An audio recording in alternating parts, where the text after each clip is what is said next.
Tempête, bonjour. Bonjour.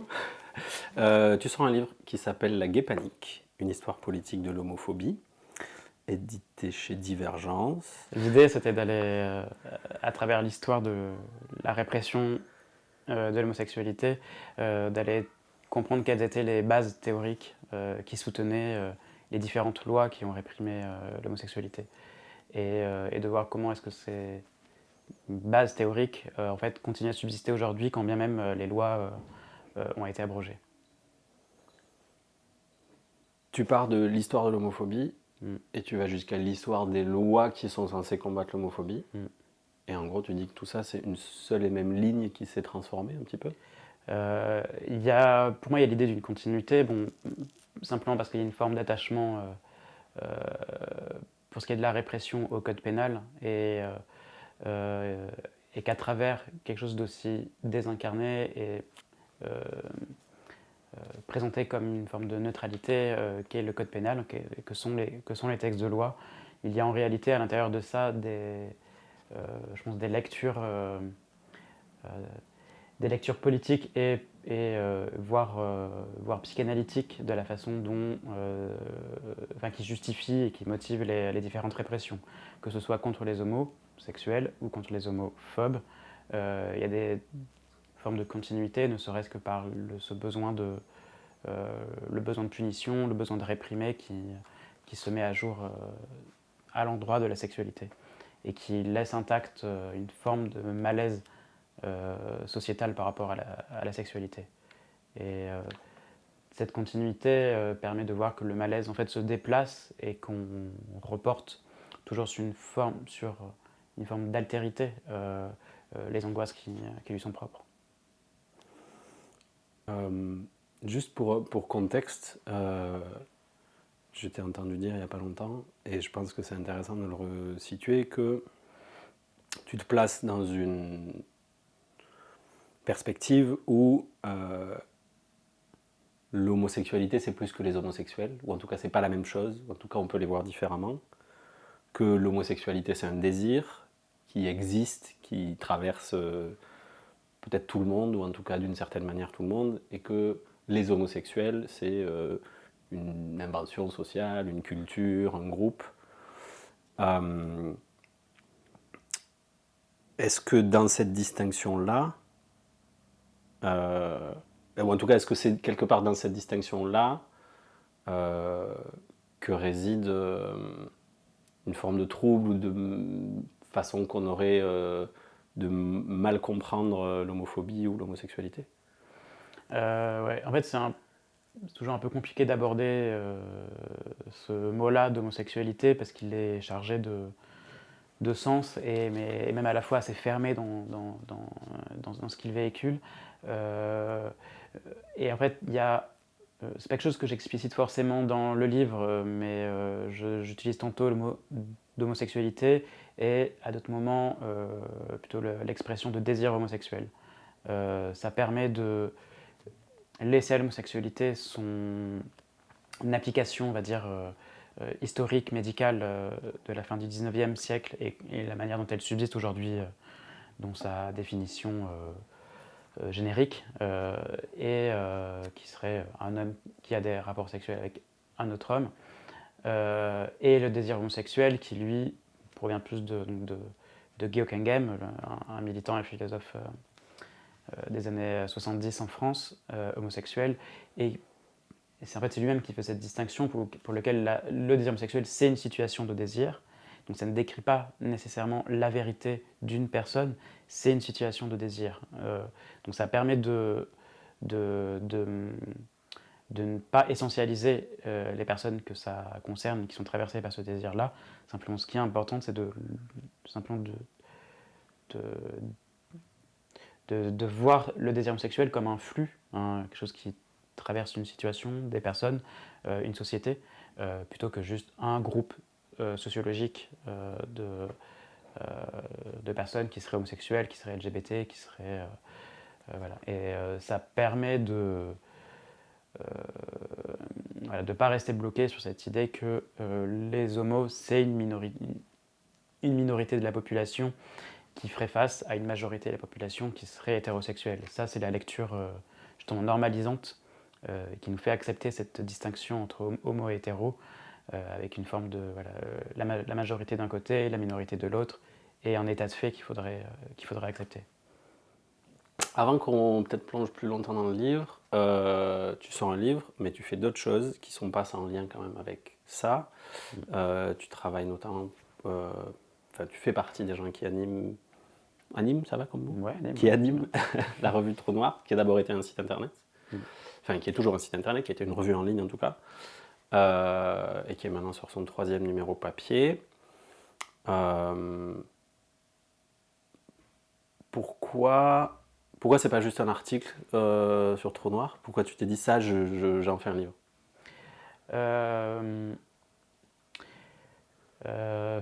Je pense qu'il y avait besoin de prendre le temps de pas seulement exposer une forme je voulais pas seulement faire un texte d'intervention dans une actualité. J'avais besoin de prendre le temps de retraverser historiquement la répression de l'homosexualité, parce que je trouvais qu'elle avait une forme il y avait des formes de permanence qui existent depuis un peu plus d'un siècle, qui vient visibiliser des choses qu'on n'arrive pas à appréhender aujourd'hui quand on a la tête dans l'actualité. Donc quand on a juste un rapport de réaction, les choses qui reviennent habituellement, c'est il y a un problème dans les dépôts de plainte quand on se fait agresser, et en fait on a l'impression que comme si le problème était situé là, à l'endroit d'une mauvaise prise en, en considération de l'État et des institutions de l'État, de l'homophobie, des agressions homophobes, et en fait de reprendre le fil de l'historicité. Ça permettait au contraire d'aller chercher dans les structures profondes de la société française, la façon dont l'homophobie était en fait, s'inscrivait vraiment dans des formes de profondeur, quoi. Et pour ça, il y avait besoin d'un livre, et plus que d'un article, et aussi que l'objet du livre permet de sortir de la revue qui, à la fois, elle est hyper importante pour nous, mais on sait bien qu'elle s'adresse à un public particulier et peut-être déjà convaincu des sujets abordés. Et là, il y a besoin je pense, de sortir de ce cercle-là et pour aller un peu au-delà,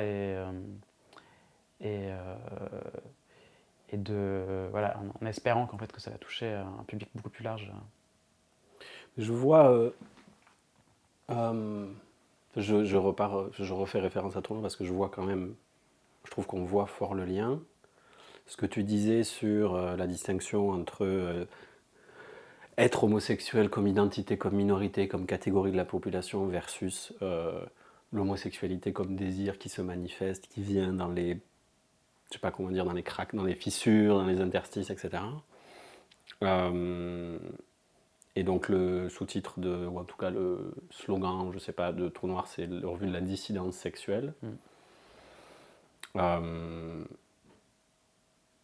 C'est aussi, enfin je veux dire, c'est une sphère particulière de la pensée de l'homosexualité quand même aujourd'hui. C'est pas la pensée majoritaire, je crois, en tout cas la plus mainstream. Est-ce que tu crois est-ce que tu vois une meilleure ou une plus grande efficacité politique, je veux dire presque? Est-ce que ça, enfin, pourquoi est-ce qu'on devrait voir ça comme ça, et pourquoi est-ce que ça serait plus efficace politiquement ou stratégiquement plus intéressant de penser le désir plutôt que les identités, et la dissidence plutôt que la minorité, quoi? Ouais. Je pense qu'il y a un système à pulvériser qui est un peu un système binaire, dans lequel on est très vite rangé, quoi. Donc c'était déjà ce que je disais sur le fait d'être considéré comme une minorité face à une majorité, ou que ce qui nous habite, c'est une identité et pas un désir qui nous dépasse et qui dépasse tout le monde. Et donc il faut de pulvériser cette construction binaire, ça permet d'aller directement dans le cœur du sujet, qui est un sujet politique, et de parler de dissidence sexuelle, déjà plutôt que de revue queer ou revue LGBT ou transpédéguine. En fait, ça permettait d'une certaine manière d'élargir ce qu'on entend par sexualité. Et en fait, ça, en vrai, je sais qu'il y a pas mal d'hétéros aussi qui lisent Trou Noir, peut-être des hétéros curieux, j'en sais rien, mais il y a une interrogation sur la question de la sexualité et du genre qui, voilà, pour moi, c'est une manière de présenter le terrain différemment, d'opérer,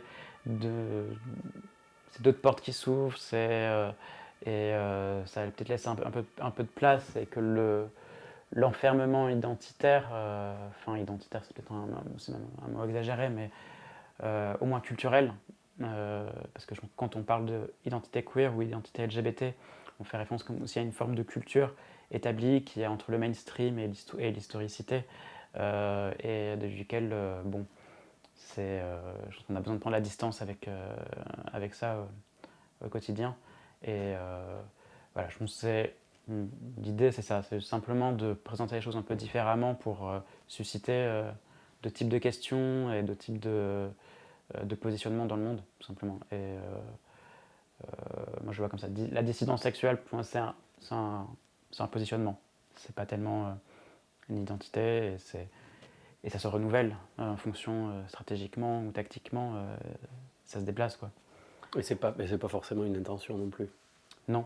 On peut incarner une dissidence sexuelle sans même sans même le savoir. Ouais. Sans même le savoir. Je pense qu'il y a des gens qui sont ontologiquement dissidents sexuels sans même se rendre compte, quoi. Et ça annule pas non plus. Enfin, je veux dire, c'est pas une manière. Enfin, ça annule pas la dimension communautaire, collective, de transmission, de soutien communautaire. Enfin, je veux dire, souvent les gens croient que ça confine à une forme d'individualisme. Au contraire. Enfin, non, l'idée c'est c'est simplement de changer les coordonnées, quoi. Mais c'est pas un rejet, en fait, de toute manière, de ces identités, des identités queer, LGBT. On utilise tout le temps ces termes et on continuera à le faire. Simplement, c'est sortir du réflexe de se ranger dans cette catégorie-là. Je pense que c'est déjà résister à cette assignation, c'est un peu le préalable pour faire en sorte que cette politique ne soit pas libérale et ne soit pas justement, dans le fond, individualisante. Je pense que le réflexe de se ranger dans une catégorie, en général, je trouve que ça participe en réalité beaucoup plus d'une individualité, parce que c'est une construction de soi, c'est se considérer que c'est sa sexualité ou son genre nous définit de manière centrale. Et au contraire, la question de la dissidence, c'est que ça décentralise ce rapport-là à la vérité, à la vérité d'une sexualité ou d'un genre, quoi. Et c'est simplement ça. Mais par contre, évidemment que la question communautaire, elle est présente et elle est charriée en permanence par tous les sujets qui sont abordés, quoi. Ça m'amène à la première partie, à la premier truc que j'avais un peu souligné, pas un peu, carrément souligné dans le livre. T'écris dans tes livres? Est-ce que tu écris dans tes livres? Comment ça? Est-ce que tu écris? Non, est-ce que tu prends, tu fais partie? Il y a une ligne sur Terre entre les gens qui écrivent dans leurs livres. Oui, mais au crayon papier. Au crayon papier, d'accord. T'écris au stylo? Non. Au tout début, qui est vraiment, en fait, il y a une première partie du livre qui est très historique, où tu choisis des événements ou des personnes un peu phares parce qu'ils ont créé, constitué, aggloméré des signifiants autour de la lutte contre les homosexuels, le fléau, etc. Et puis une deuxième partie où ça bascule plus dans la lutte contre l'homophobie. Et donc au tout début, tu parles d'une notion de maîtrise. Tu dis cette notion de maîtrise est primordiale pour comprendre le développement d'un sujet libéral capable de placer la raison au-dessus de ses pulsions, de promouvoir la modération et la responsabilisation plutôt que la subversion. c'est-à-dire un sujet capable de se faire le relais, la terminaison nerveuse de la raison d'État. Je trouve que cette question de la formation de l'individu comme agent de l'État et à la fois être responsable de tout, de lui-même, de son propre bonheur, etc. C'est finalement pas si mis en avant que ça d'un point de vue historique, en disant ça a été inventé en fait, enfin, ça n'a pas toujours existé. Et ça fait écho à cette question d'identité-là. Tu le mets au début parce que c'est à la racine de plein de choses pour toi, dans ton livre, enfin, je veux dire, historiquement. Oui, je le place dès le départ parce que je me suis rendu compte en faisant mes recherches que une des lignes directrices qui va traverser le XXe siècle et maintenant notre période, c'est le sujet de la maîtrise. Et donc le sujet de la maîtrise, c'est-à-dire c'est la personne qui va devoir intérioriser les exigences de l'État. Il y a un moment où les lois de la répression ne suffisent pas à corriger les individus, c'est-à-dire que c'est les individus eux-mêmes qui vont devoir se corriger, et donc correspondre à l'idée d'un sujet citoyen, par exemple. Et donc celui-ci, le terme change aussi en fonction des périodes. En ce moment, on parle par exemple beaucoup plus de républicain, un sujet républicain, le républicanisme. Les tenues républicaines ou pas. Et avec cette idée de pseudo-historique d'affilier le républicanisme, la naissance de la République avec la période des Lumières et donc des sujets de connaissances et des sujets qui vont appliquer ces connaissances à eux-mêmes. Et c'est un sujet, c'est assez compliqué parce que c'est à partir de cette question-là, qui est en fait la question libérale, comment est-ce que chaque individu va porter en soi les exigences de l'État, va traverser non seulement les droites et les conservatismes, mais aussi la gauche. La gauche va être même au seuil de cette notion-là. Et les sujets de raison, les sujets de maîtrise, c'est quand même des choses que justement la gauche, on va dire libérale, va promouvoir contre un autre sujet qui serait, lui, qui ne contrôlerait pas ses pulsions, qui ne contrôlerait pas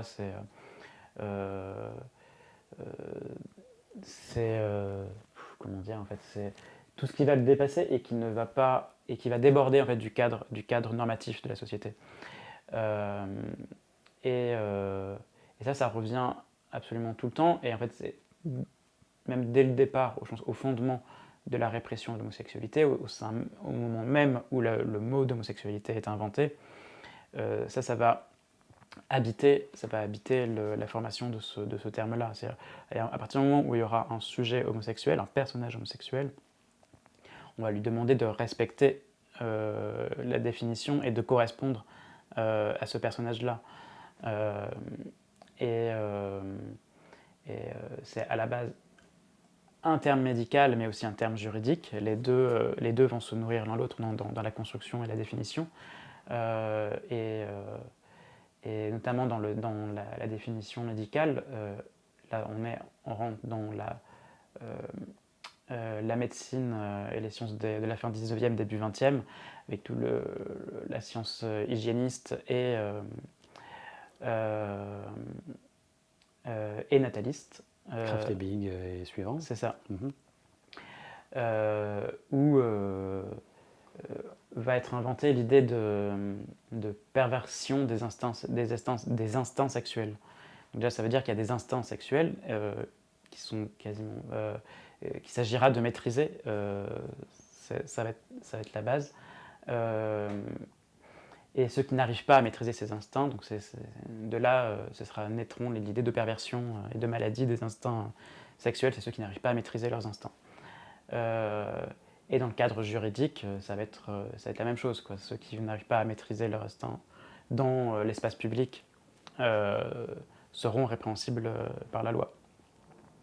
Et ça, c'est quand même quelque chose qui demeure très actuel. On ne peut pas dire qu'on ait dépassé cette question-là, et que là, c'est pas seulement les homosexuels qui vont être concernés par cette menace de personnes qui ne contrôleraient pas leurs instincts, mais aussi les étrangers. Il y a tout un fantasme sur les étrangers qui ne contrôleraient pas leurs pulsions et donc menaceraient les femmes,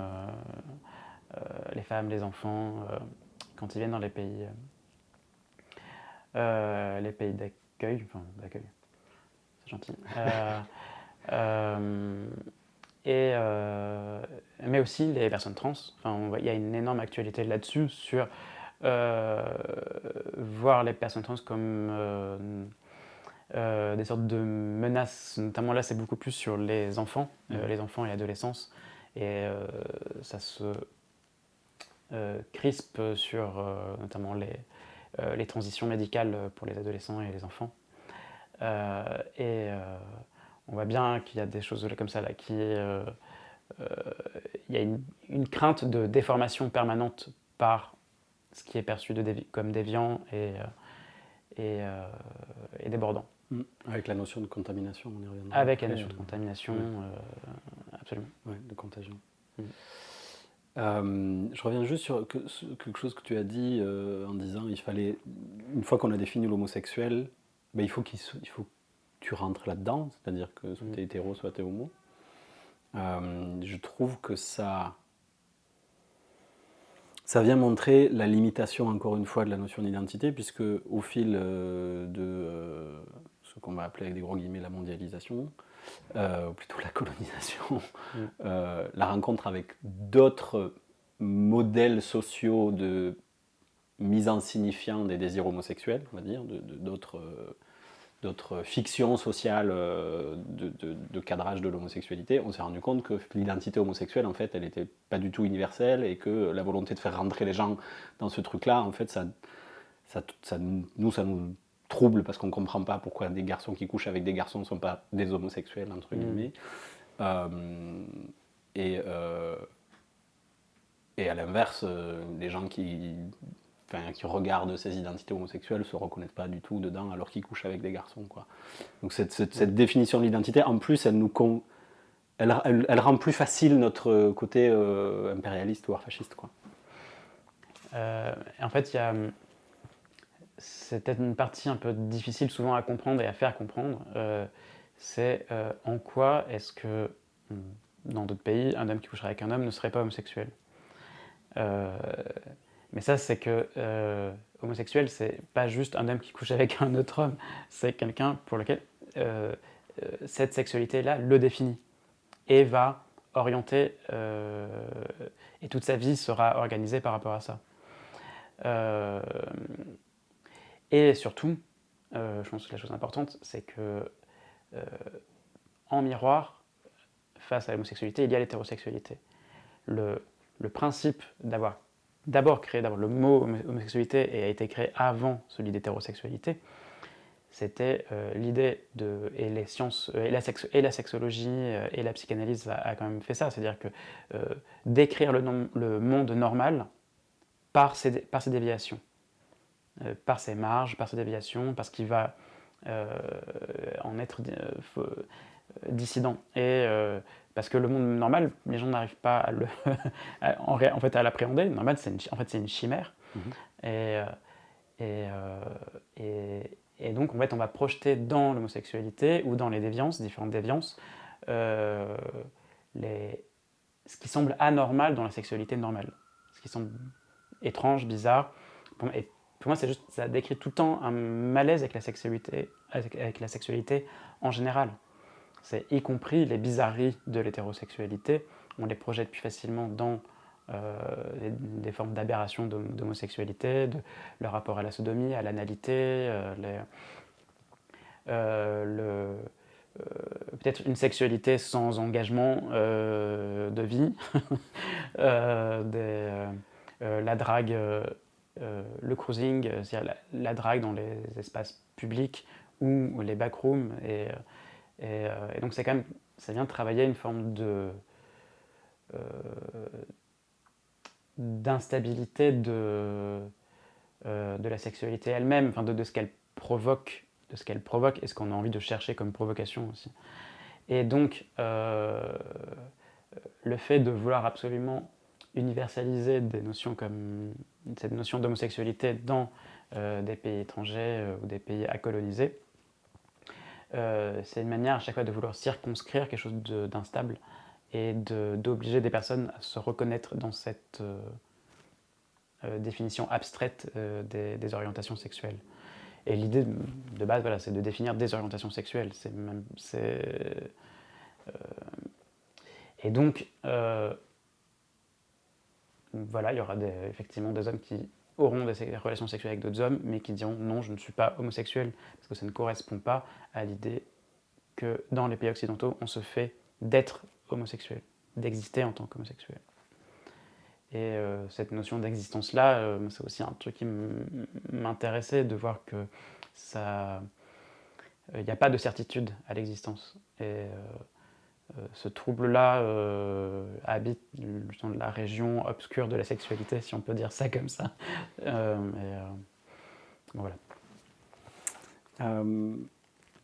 Sur les normes, la centralité de la neutralité quelque part, c'est-à-dire plutôt le dominant qui se vit comme neutre, qui donc ne se voit pas comme dominant. Tu parles du docteur Eck à un moment donné, enfin pas il occupe une place assez intéressante parce son travail, les critiques de son travail, les réponses qu'il fait aux critiques de son travail, tout ça montre un dialogue intéressant quand même, une construction des arguments. Et il définit, enfin je trouve que les extraits que tu mets du travail de Eck définissent bien à quel point parfois ce sont entre guillemets nos ennemis qui nous aident presque à mieux comprendre ou à nous donner presque des outils pour nous parler de nous-mêmes, quoi.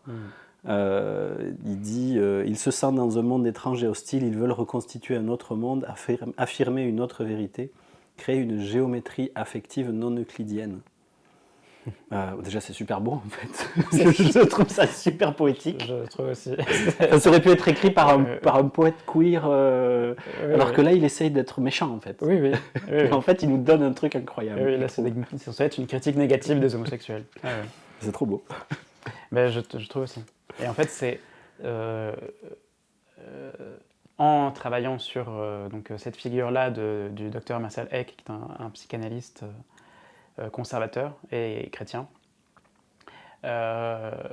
et aussi sur le député Mirguet, donc en fait sur des grandes figures comme ça de l'homophobie en France, et de voir à quel point en fait dans leur manière de parler de ce qui les dérange, ils sont et c'est vrai, assez poétiques. Et je disais ça dans une autre présentation de livre. Et en fait, c'est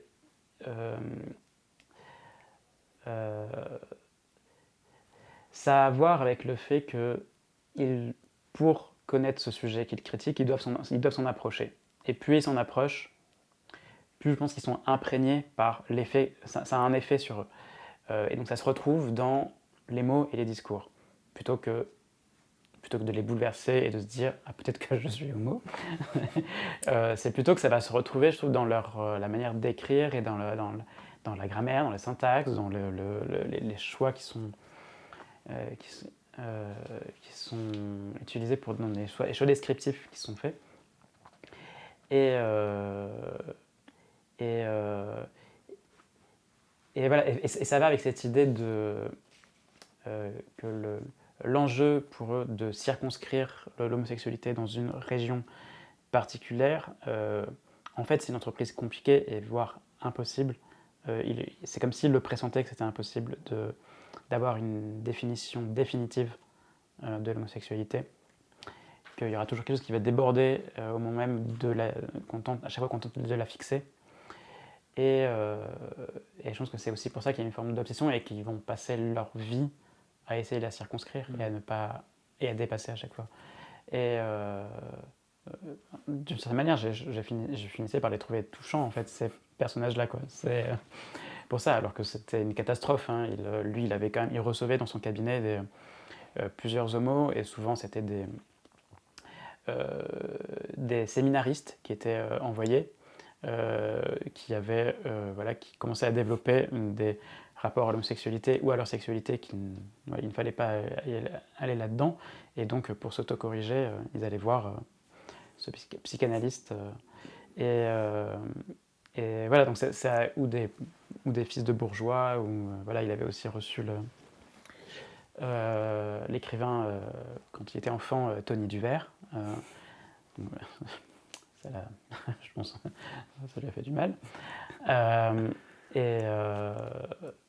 Donc voilà. Et en fait, c'était aussi l'objectif de quelqu'un comme le docteur Eck. Lui, il ne voulait pas que les homos aillent dans les tribunaux. Pour lui, il ne fallait pas réprimer pénalement. Contrairement au personnage dont tu parles avant, le préfet... Contrairement au député. Au député Murguet. Pourtant, le député Murguet va avoir les mêmes propos théoriques sur l'homosexualité que le docteur Eck. C'est possible qu'il ait lu le docteur Eck, qu'il se soit basé sur les théories du docteur Eck pour formuler ensuite ses lois répressives. Mais pour en fait, docteur Eck, il ne fallait pas aller dans les tribunaux parce qu'en fait, ça ne servait à rien de corriger pénalement les homosexuels. Ils ne changeront pas par de la répression. Par contre, ils changeront si on les amène dans les cabinets de médecins.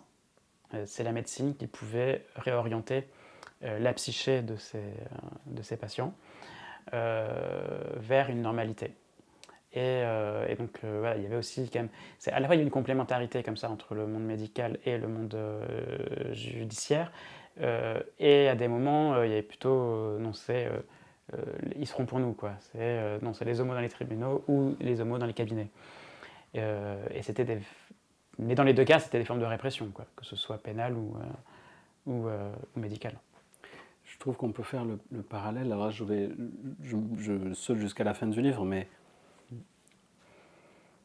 tu dis les homosexuels, soit on les punissait, soit on les guérissait, avec une guérison qui consistait quand même à les remettre dans un droit chemin, donc une guérison de l'ordre de leur révéler la vérité ou les remettre, les éduquer à la vérité, qui est un peu aujourd'hui les deux pistes qu'on a pour les homophobes. C'est-à-dire soit on les met en prison, les méchants agresseurs, enfin pardon, je sais pas pour minimiser la violence, mais voilà, les homophobes, soit on les punit, on les met en prison, soit on les éduque parce qu'ils n'ont pas compris, parce qu'ils sont trop masculins, ou trop, je ne sais pas, sauvages, etc. Donc comme si à chaque fois c'était l'une ou l'autre réponse qui était possible face soit à l'homosexuel dégueulasse, soit aux méchants homophobes, quoi.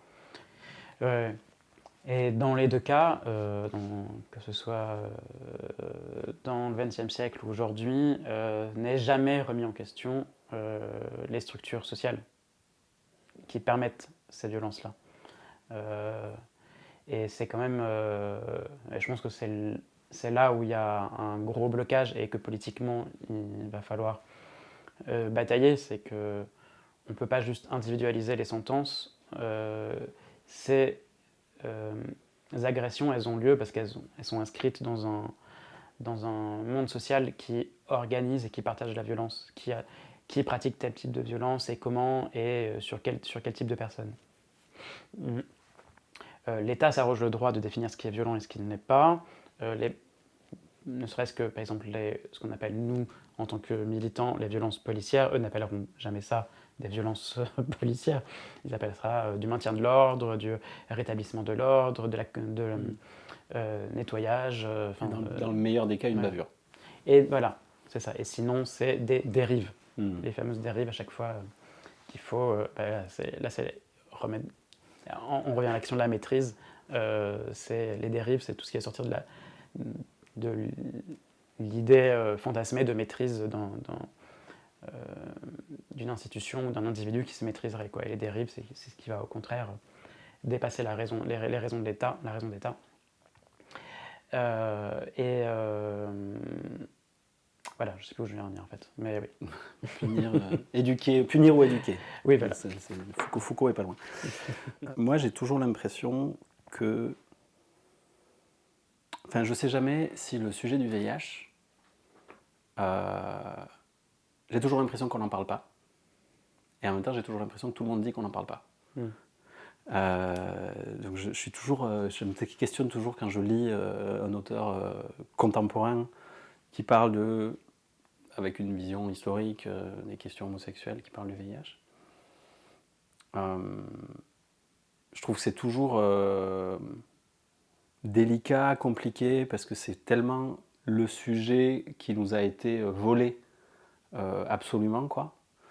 Et donc tu parles de la chaîne de transmission, du sida et de ses métaphores, et tu dis, en fait, dans la manière dont tu le présentes, on a l'impression que le sida, il arrive pile au moment pour renouveler toute la mythologie de l'homosexuel contaminant, risqué, dangereux, etc., quoi.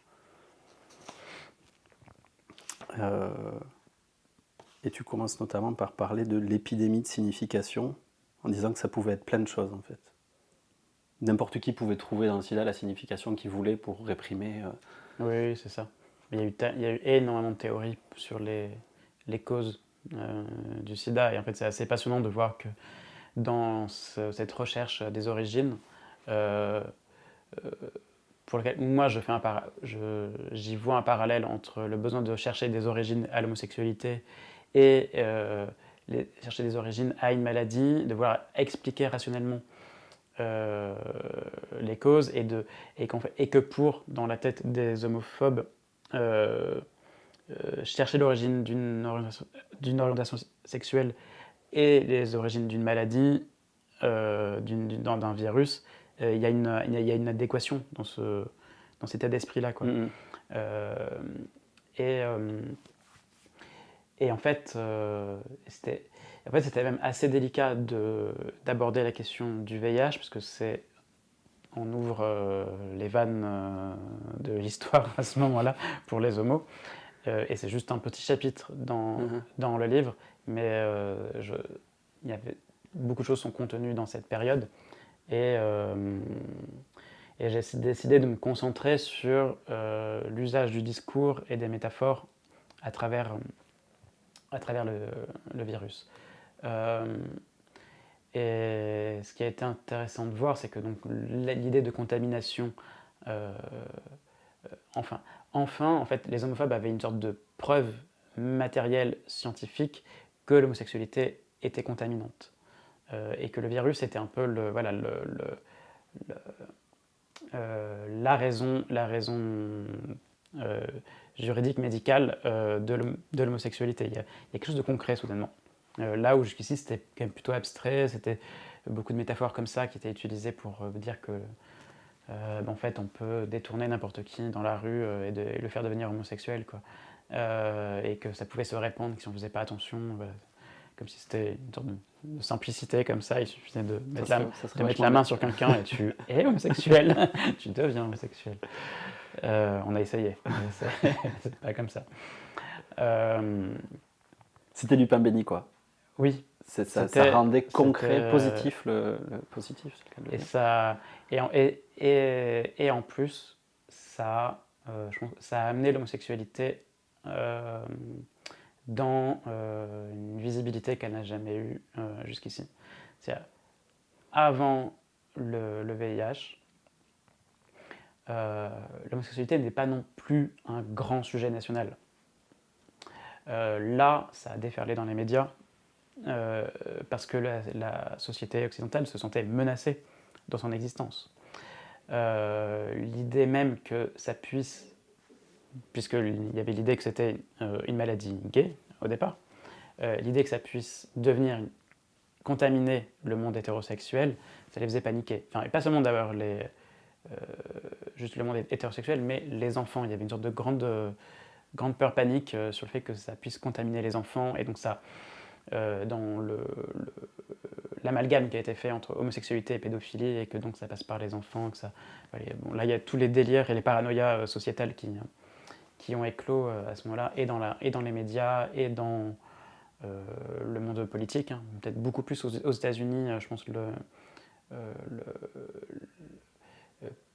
dans le monde politique, c'est surtout aux États-Unis que ça a explosé, où les conservateurs, les républicains se sont donnés à cœur joie. En France, moins, ça c'est beaucoup plus...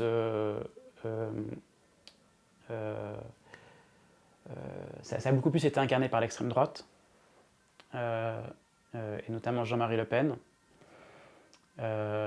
Et notamment, il va parler de sidatorium, par exemple, comme une solution pour mettre les homos qui ont le sida dans un... Les sidaïques. Les sidaïques, ouais, c'est ça.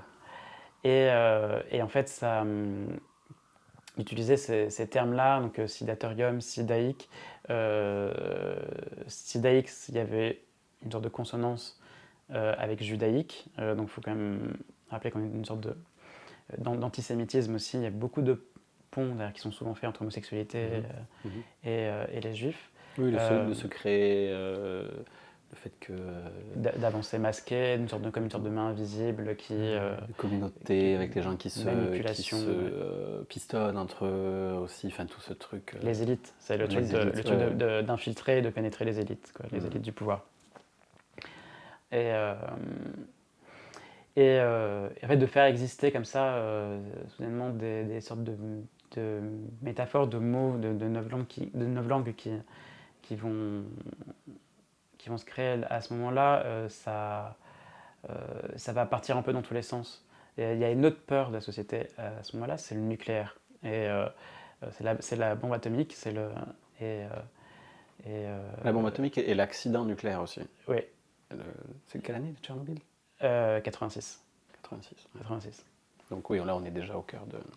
Ben, là, on est en plein dedans, et ça réactive. Enfin, le nucléaire, c'est pareil, c'est cette chose que tu ne maîtrises pas et qui peut emporter une société entière. Qui est invisible, qui est diffus, qui traverse tous les murs. Parce que c'est la radiation, c'est quelque chose. En fait, c'est invisible. C'est la menace nucléaire, elle est invisible. Oui, et rien ne l'arrête. La radiation, elle se diffuse partout, elle traverse tout. C'est ça. Et c'est intéressant. Donc, tous les parallèles qui se sont faits, mais là, on est dans un monde imaginaire. Il faut quand même voir ça, quoi. Et le monde des fantasmes. Et le fait que ça suscite autant d'accroches entre, d'un côté, les formes d'antisémitisme, enfin, homophobie, antisémitisme, homophobie et les menaces nucléaires.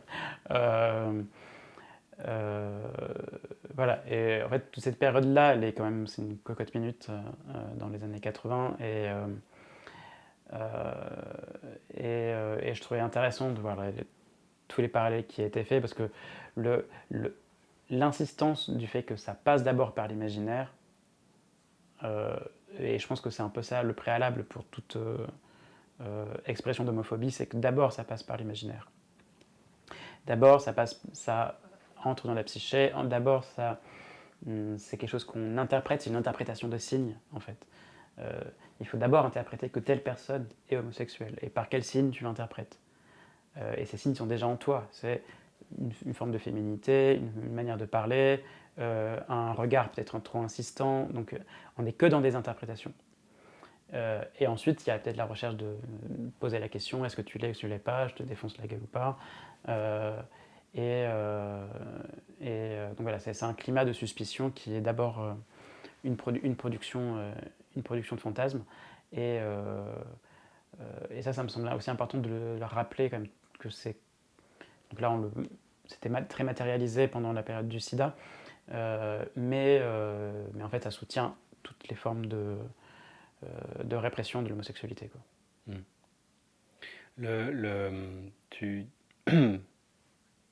Tu parlais de la visibilité d'un coup qu'ont eu les homos au moment de l'épidémie, ou en tout cas de la médiatisation de l'épidémie.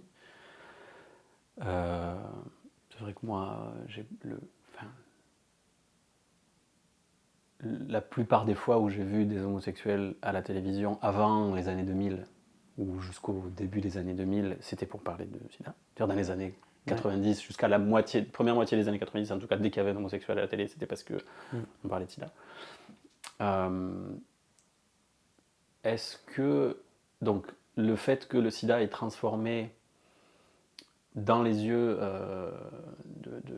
de la société hétéro les gays en menace, ça les a aussi transformés en victimes.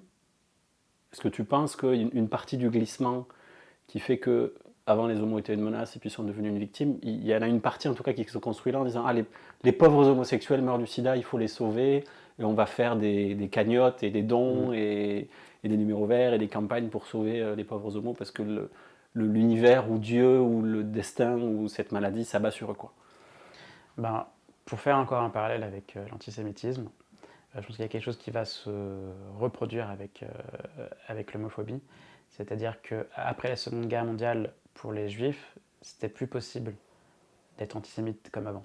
Il y avait plutôt une sorte de recherche de réparation et de réhabilitation, et qui va passer par tout un rapport à l'histoire, à la commémoration, au fait d'inculquer cette histoire-là à l'école. Et donc on ne peut plus être antisémite comme avant, et donc ça prendra d'autres formes. Et notamment ce truc qui se concentre plus sur le pouvoir caché, les manipulations des élites. Pour l'homosexualité, ça va être pareil avec le sida, c'est que ce sera plus possible d'être homophobe comme avant. Mais avec cette particularité, c'est que même s'il va y avoir une recherche d'assimilation de l'homosexualité, c'est-à-dire d'intégration, ce qui serait une manière de réparer les torts du passé, c'est d'intégrer la citoyenneté, contrairement à l'antisémitisme, c'est pas enseigné à l'école. Donc en fait, l'homosexuel va être dans ce paradoxe-là, à la fois d'être invité à souscrire à une normalisation, à une politique assimilationniste, et en même temps de ne pas faire l'objet d'une connaissance et d'avoir une histoire qui lui serait propre et qui serait à enseigner. Et au contraire, il y a encore un malaise des sociétés occidentales sur le fait d'enseigner quoi que ce soit qui a un rapport avec la sexualité et encore plus avec l'homosexualité. Ce qui fait que la précarité existentielle, elle est quand même très forte, quand bien même on y met toutes les garde-fous d'intégration. Et donc là, je pense que la normalisation gay, elle est à la fois actée, elle est faite, je pense. On peut passer à autre chose. C'est difficile de lutter contre, parce que maintenant, je pense qu'elle est faite, le mariage, il y a beaucoup trop de dispositions juridiques et légales qui permettent maintenant. On ne se construit plus de la même manière, quoi. Maintenant qu'on peut se marier, adopter. Dire au boulot, parler de voilà. son mari quand on est un homme au travail. Ça change la manière de se construire. Mais il va y avoir, je pense, la persistance d'une grande précarité existentielle dans le fait que c'est pas vraiment un sujet de société. C'est pas vraiment un sujet d'intérêt. C'est un sujet d'intérêt pour une minorité. Ça, c'est acté. Et elle est là, la norme. Le cadre normatif, il est là. Donc, les homos vont s'intéresser à leur propre histoire. Les LGBT vont s'intéresser à leur propre histoire. Mais à un niveau plus large, ce ne sera pas le cas. Et donc voilà. Tu penses que c'est aussi la fièvre des archives, la folie des archives. Ouais. C'est aussi une réponse à ça, c'est-à-dire que la société... j'ai l'impression qu'il y a un double mouvement. On aurait envie que la société, avec tous les guillemets, puisse raconter notre histoire. Effectivement, moi je t'avoue que tu viens juste de m'y faire penser, j'aimerais bien qu'à l'école aujourd'hui, les gamins, en histoire, on leur parle de l'épidémie du VIH ou de l'histoire de la répression de l'homosexualité. Comme un pan de l'histoire de nous, quoi. Nous, plus large que nous tous, pas que les homosexuels. Et en même temps, on a peur et on n'aime pas trop que les institutions historiques, muséales, médiatiques se réapproprient notre histoire. Et donc même la manière de la raconter. Voilà, on marche sur un fil, quoi. Ça, c'est le truc. C'est sûr que c'est compliqué. Et je pense même la manière de raconter la Seconde Guerre mondiale, par exemple, le nazisme. Et la résistance. Et la résistance.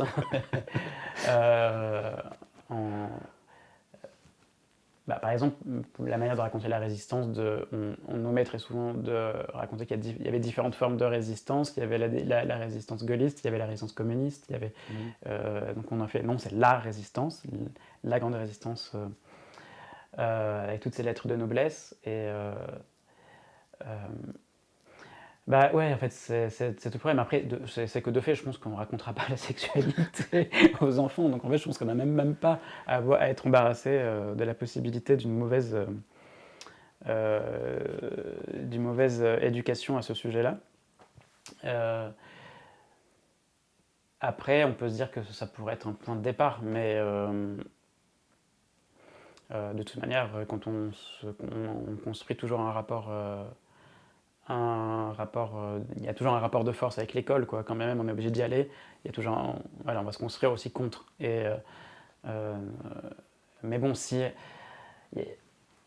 en fait, c'est que l'homosexualité, je pense qu'en plus, contrairement au féminisme, n'est pas perçue comme quelque chose de politique. La notion même de féminisme aussi a été créée et a pu s'intensifier parce que il y avait la reconnaissance de quelque chose de politique. Le féminisme, c'est quelque chose de politique, ça donne une idée d'un positionnement politique. Homosexualité, il n'y a pas de mot pour décrire son versant politique. Il n'y a pas d'homosexualisme. C'est juste quelque chose d'existentiel. C'est juste un rapport à l'existence, à la vie quotidienne, à la vie privée. Ou alors dans la bouche des réacs qui imaginent un activisme trans ou une théorie du genre. Mais dans ce cas-là, il va y avoir une invention de termes que seront l'idéologie LGBT ou le wokisme, qui à mettre en lien avec l'islamo-gauchisme qu'on connaît là, ou dans une autre période qui était celle de Jean-Marie Le Pen, justement, années 60 à 80, le judéo-bolchevisme. Ou le judéo-maçonnisme. C'est ça. Voilà, mais du coup, sauf que c'est pas nos termes à nous. Après, on pourrait reprendre, se dire que nous sommes des idéologues de LGBT. Bon, c'est un peu triste comme terme, mais voilà. Et d'ailleurs, c'est assez intéressant de voir que, pris sous son angle idéologique, soi-disant et à ce moment idéologique, c'est une manière de contourner les accusations d'homophobie. Donc c'est pas de dire, c'est pas pour les réacs qui utilisent ce terme de wokisme et d'idéologie LGBT, c'est une manière de dire, on n'a rien contre les homos et les trans, ils ont le droit de faire ça, non. Mais par contre, ils n'ont pas le droit de nous imposer leur manière de vivre à un niveau sociétal, ce qu'eux ils nomment une idéologie. Je rebondis parce que c'est quelque chose que j'ai noté, ça parle de ça, et je trouve ça, je ne l'avais pas lu comme ça, et en fait je trouve ça génial. Tu dis qu'il faut se méfier des gens ou des discours, je te cite, « Rien n'est plus faux que ce gimmick issu du militantisme institutionnel et des médias progressistes affirmant que, ouvrez les guillemets, l'homophobie n'est pas une opinion mais un délit, fermez les guillemets. » Et c'est presque ça qui génère par opposition une défense comme celle que tu viens d'expliquer en disant mais alors j'ai plus le droit d'avoir une opinion parce qu'effectivement en fait si l'homophobie c'est une opinion. Mais l'homophobie dans le soi elle n'est pas forcément agressive, destructrice, c'est l'expression d'un malaise avec l'homosexualité. Et en fait très, très simplement, juridiquement, ça c'est pas pénalisable. Ce qu'il est, c'est si c'est l'homophobie et le caractère d'une agression, d'une discrimination. Mais il faut d'abord qu'il y ait quelque chose d'agressif, et un rapport de force destructeur mais l'homophobie c'est juste un caractère en plus, quoi, qui fera que l'agression en elle-même, la peine encourue pour l'agression sera aggravée. La loi de l'homophobie comme un caractère aggravant, c'est ça. Un facteur aggravant, c'est ça. Et donc la manière de le contourner, c'est de parler de liberté d'expression. Bon voilà, dans la période où on n'a plus le droit de, tout dire, voilà, plus le droit de rien dire, machin. Et en fait, c'est délicat parce que c'est de fait, oui, il y a une bataille politique, il y a une bataille idéologique là-dessus. Mais c'est juste que c'est le cheval de Troie pour pouvoir être à nouveau homophobe. Et je pense que là, on est dans une sorte de nouvelle vague après le sida qui va trouver à s'exprimer par cette bataille idéologique. Il y a, parfois, je reprends les mots de je ne sais plus quel militant antiraciste, je suis désolé, mais qui dit je me fous qu'il y ait des racistes en fait. C'est-à-dire que le fait que les gens avec des idées racistes existent, finalement, c'est pas dangereux en soi pour moi. Ce qui est dangereux, c'est le pouvoir qu'on leur laisse avoir sur moi. Tu ferais ce parallèle avec l'homophobie, c'est-à-dire que quelque part que des gens, il y ait de l'homophobie qui se manifeste en eux en réaction à soit leur propre désir homosexuel, soit des manifestations, soit comme tu le dis, ce que génère comme image l'idée de l'homosexualité. Ça en soi, c'est pas dangereux pour les homosexuels, c'est plutôt le résultat de quelque chose. Par contre, le pouvoir que ces gens peuvent avoir sur nous, la violence qu'ils peuvent exprimer, c'est ça qui nous fait mal, quoi. Bon, en fait, je pense que le truc, c'est la disposition que j'ai eue pour faire ces recherches et écrire ce livre, ça a été de ne pas avoir une position de jugement et voire même d'être dans une position d'identification aux homophobes. C'est un truc très homosexuel. Bah oui, en fait, chaque homo connaît ça. Oui, bien sûr. C'est quand même. Oui, et en fait, c'est de. Et je pense que c'est important parce que ça nous. En fait, c'est un objet de connaissance. Enfin, c'est une manière de connaître, de comprendre les choses. Ça ne veut pas dire qu'il faut excuser les homophobes à les agressions ou quoi, mais c'est que le rapport identificatoire, ça permet, je pense, de rentrer un peu plus profondément dans ce qui est en jeu quand une expression homophobe survient. Plutôt que immédiatement le rejeter et le mettre en dehors de soi. Puisque voilà, je le rappelle, le truc de l'homophobie, c'est que personne ne veut être accusé d'homophobie, tout le monde se défend d'une accusation homophobe. Pourtant, je pense que ça traverse tout le monde, y compris les homos. Et cette expérience-là, elle est importante, et donc je ne peux pas en vouloir à ce que des personnes ressentent une forme d'homophobie en eux, parce que je pense que je l'ai déjà ressentie, et je la comprends. Le problème, effectivement, c'est quand ça devient un rapport de domination, un rapport de pouvoir. Et c'est ça, c'est la bataille pour moi, elle est quand même là-dedans. C'est tout ce qui va rechercher une forme de surplomb, une forme d'exercice du pouvoir, un exercice de domination. Et pour ça, bon, voilà.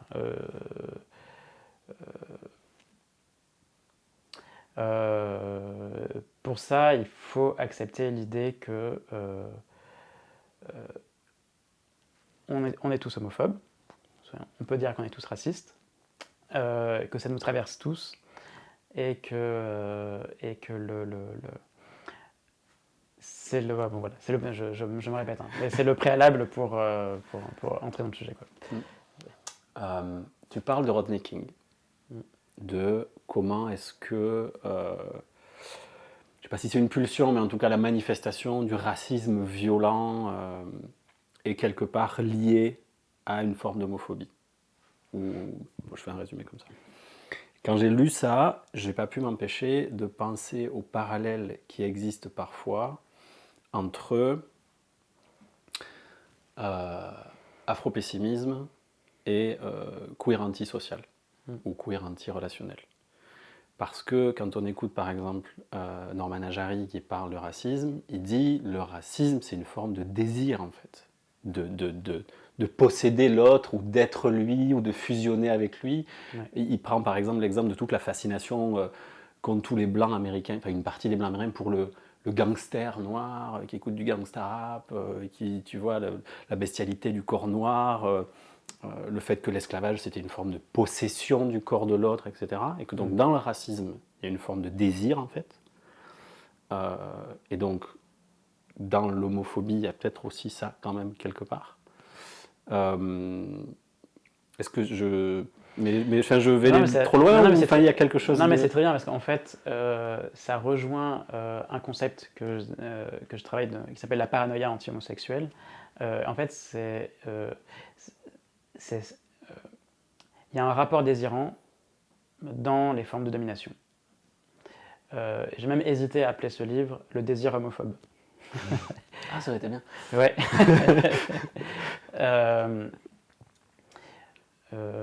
C'est qu'il y a... En fait c'est que les formes de racisme et d'homophobie, ce sont des résistances à quelque chose. Des résistances à une menace. Toute résistance exige un rapprochement. Un rapprochement des corps, un rapprochement dans la pensée. Il y a ce que je disais tout à l'heure sur l'interprétation dans la tête. Donc ça pénètre le cerveau, ça pénètre la tête, ça prend de la place, c'est une obsession. Il y a une recherche de... Et en fait, l'agression permet de soulager une forme de pression exercée par une menace, mais que l'homophobe ou le raciste se crée lui-même, en fait aussi. C'est quand même, vu qu'on est dans une sorte de construction abstraite et imaginaire, il crée lui-même cette propre pression, cette propre menace. Et pour la soulager, il va l'extérioriser plutôt que de la détruire en soi, ou de la reconnaître en soi. Plutôt que de la reconnaître en soi, il va la projeter à l'extérieur. Et c'est ça, c'est qu'en fait, on va toujours projeter sur l'autre le désir de destruction, et plutôt qu'en soi-même, c'est plus viable, on va dire, bizarrement viable. Mais ça c'est quelque chose qu'on partage tous. Et donc voilà, je pense que la question érotique de la violence, elle est importante. C'est pas juste un romantisme en fait. C'est quand je parlais de l'identification à l'homophobe, c'est pas un romantisme de l'agression ou de la violence. C'est qu'il y a un vrai rapport désirant et érotique dans l'agression. En fait, c'est quand même des choses d'ailleurs qui reviennent assez souvent, quoi, sur les quelques paroles de personnes qui agressent. On voit bien qu'en fait, ça ne soulage en plus rien, c'est complètement illusoire, mais il y a cette volonté d'en finir avec un problème, une pression. Et voilà, cette récurrence-là, moi je pense qu'il faut quand même la prendre en considération plutôt que justement vouloir absolument tout rationaliser. Je pense qu'il n'y a pas que des explications rationnelles au phénomène d'agression homophobe et raciste. Il y a une part d'irrationalité qu'il s'agit de prendre en considération, ce qui n'est absolument pas fait quand on amène ça juste dans un tribunal en fait, et qu'on déporte le problème dans les prisons. Cool. Merci.